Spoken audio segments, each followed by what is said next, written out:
Caros alunos, sejam bem-vindos à nossa terceira aula de filosofia, onde nós estamos investigando esse universo medieval, aquilo que eu falava de uma necessidade de nós irmos com o nosso imaginário e retornarmos a uma filosofia que nos precedeu, uma filosofia que nos é anterior ao nosso período histórico, e sempre também olhar essa filosofia com os olhos da própria filosofia medieval. A gente não deve entender filosofia medieval usando de outro argumento que não seja a própria filosofia medieval, para que a gente não possa também cometer erros ou cair aí em discrepâncias quando nós nos referimos à própria filosofia medieval. Eu sou o professor Alex e a gente vai então, agora eu vou tentar conduzir vocês aí na ideia da filosofia escolástica e as ideias de São Tomás de Aquino. Nós sabemos que o tempo medieval é um tempo diferente, nós já entendemos isso. É um tempo voltado para o contexto religioso, é um tempo voltado para uma experiência de fé, é um tempo voltado para uma experiência profunda espiritual.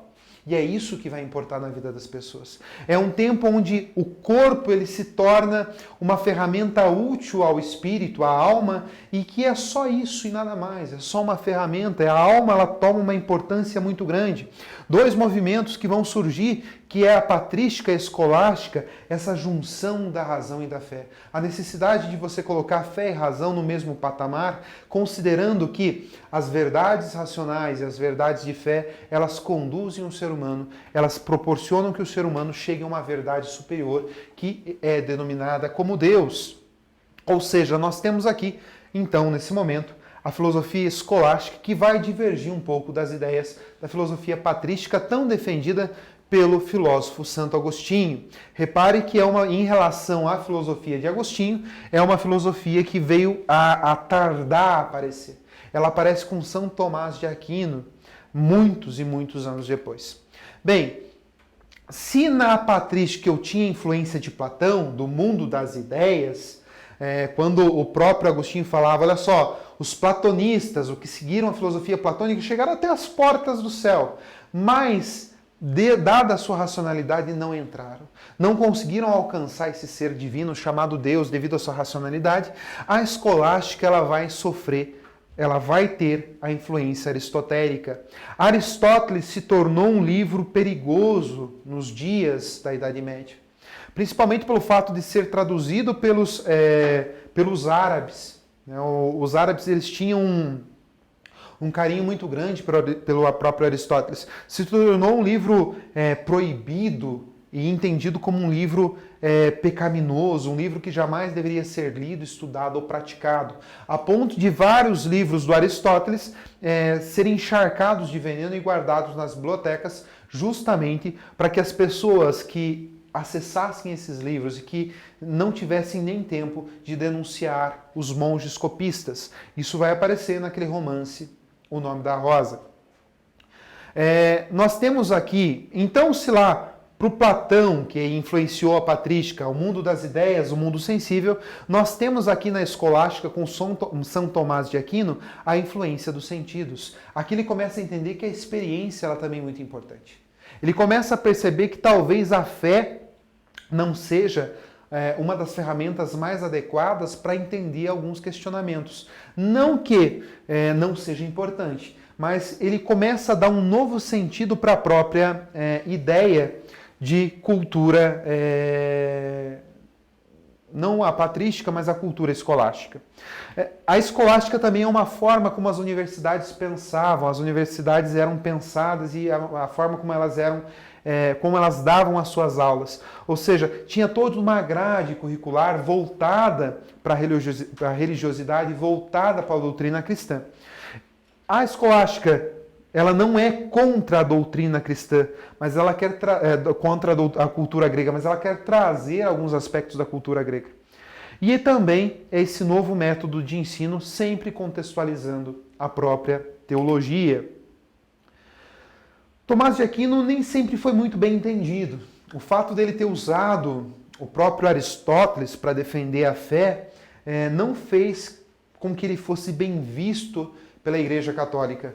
Afinal, era um livro proibido, era um livro de modo especial, principalmente se tinha uma temeridade muito grande, justamente porque Aristóteles falava, o nosso conhecimento ele provém das nossas experiências, dos nossos sentidos. E me digam, como que eu faço uma experiência de Deus através dos sentidos?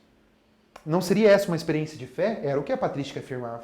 Como que eu vou entender que Deus está no mundo real? Isso daí era muito contraditório para a Igreja Católica, principalmente provinda do próprio Aristóteles. E o Tomás de Aquino é esse personagem, é esse filósofo que vai fazer o uso sem medo, sem preconceito, do próprio Aristóteles. Porque para o Aristóteles, a ideia de Deus não é auto-evidente. Não é uma ideia fácil de ser encontrada.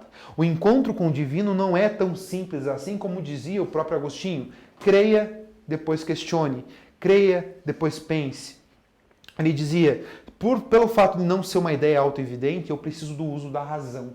Eu preciso da minha razão para que eu possa buscar esse Deus que não se mostra tão facilmente, como afirmava-se na patrística.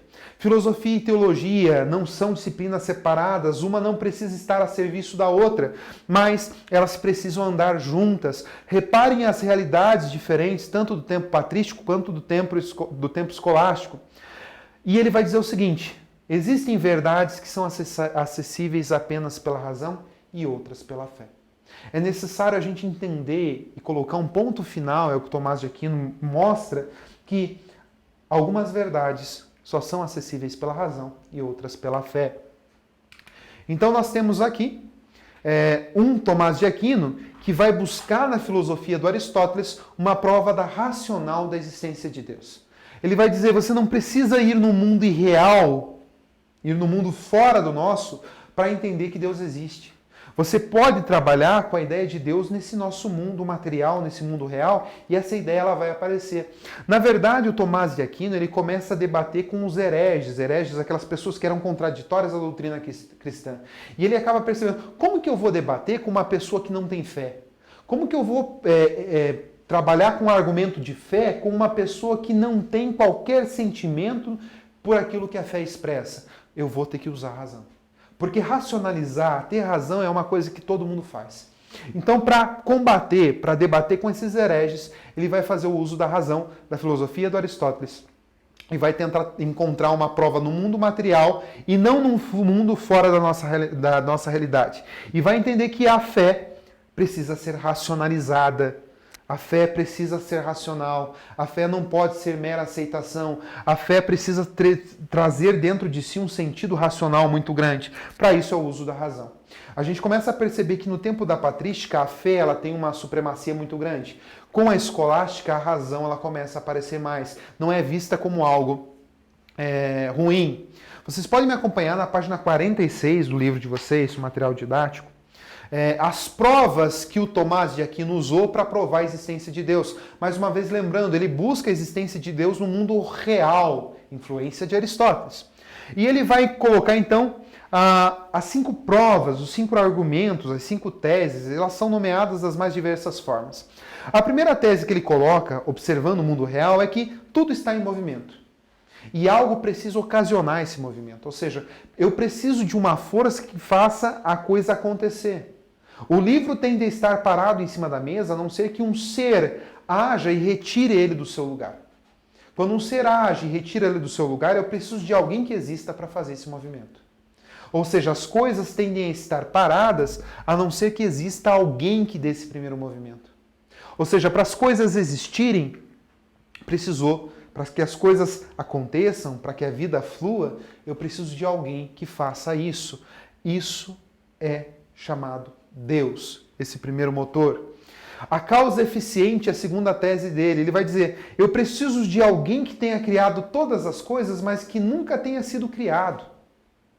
Eu preciso de alguém que tenha pensado em todas as coisas, mas que nunca tenha sido pensado por alguém. Imagina que agora, nesse momento, você quer criar um móvel que nunca existiu. Um móvel de madeira.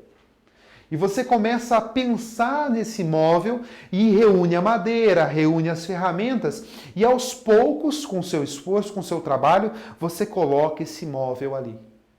Você coloca ele na sua sala, na sua cozinha, no seu quarto. Ou seja, você gerou alguma coisa. Aquela coisa foi gerada por você. O que o Aquino vai entender? Existe uma causa eficiente que tudo fez no mundo, mas que não foi criada por ninguém. Eu preciso disso. Aquela pergunta que às vezes a gente faz, tá, mas se o mundo vem do Big Bang, o que proporcionou o Big Bang? O argumento cosmológico, ele vai dizer o seguinte, ó, todas as coisas elas possuem um jeito específico, um modo de ser, todas elas possuem uma individualidade muito característica. Isso precisa também ser dado por alguém. As nossas características, o nosso fator mais individual, ele vai dizer, nada se cria do nada, nada se faz do nada. Eu preciso de alguém, eu preciso de algo que faça com que a coisa aconteça. É isso que ele chama de Criador, ou mais uma vez, Deus. Repare que em momento algum ele fala, creia, acredite, tenha fé ou procure na Bíblia. Ele procura soluções no mundo real. Depois o argumento dos graus existentes. Ele vai dizer o seguinte, existe uma medida para todas as coisas. Existe um padrão para todas as coisas. Essa ideia de certo e errado que a gente tem, ela é um padrão. Só que eu preciso de uma base para esse certo e errado. Eu preciso de uma base para esse padrão, para comparar o que é perfeito e o que é imperfeito. Esse padrão ele também chama de Deus. E por fim, o argumento teológico, onde ele vai dizer, tudo tem uma finalidade. Tudo acontece por uma razão. Tudo tem um propósito de ser. E esse propósito é nos dado e definido por Deus. Então aqui eu tenho um modo aristotélico de pensamento. Eu tenho um modo que vai usar da racionalidade, de modo sintético, sintetizado, eu passei isso a vocês. E a partir dessa perspectiva aristotélica, a gente começa a procurar Deus no mundo real. Em relação à política, ao aspecto jurídico, escolástico do Aquino, ele vai dizer o seguinte, existem leis eternas, que a lei é a vontade de Deus, onde tudo é governado por Deus. Existe a lei natural, ou seja, aquelas leis próprias da natureza, a lei da gravidade, a evolução, os planetas. Existem também as leis humanas, que são leis criadas pelos seres humanos, e existem leis divinas, que são as leis reveladas pelas Sagradas Escrituras. Essas 4 leis, elas compõem o nosso universo. Elas compõem a nossa política, elas compõem o nosso proceder ético e o nosso proceder moral.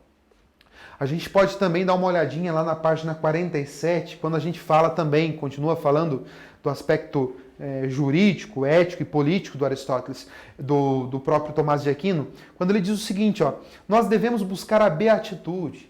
Beatitude significa buscar a felicidade através de boas práticas. Essas práticas, sim, elas são encontradas no universo religioso, na perspectiva cristã.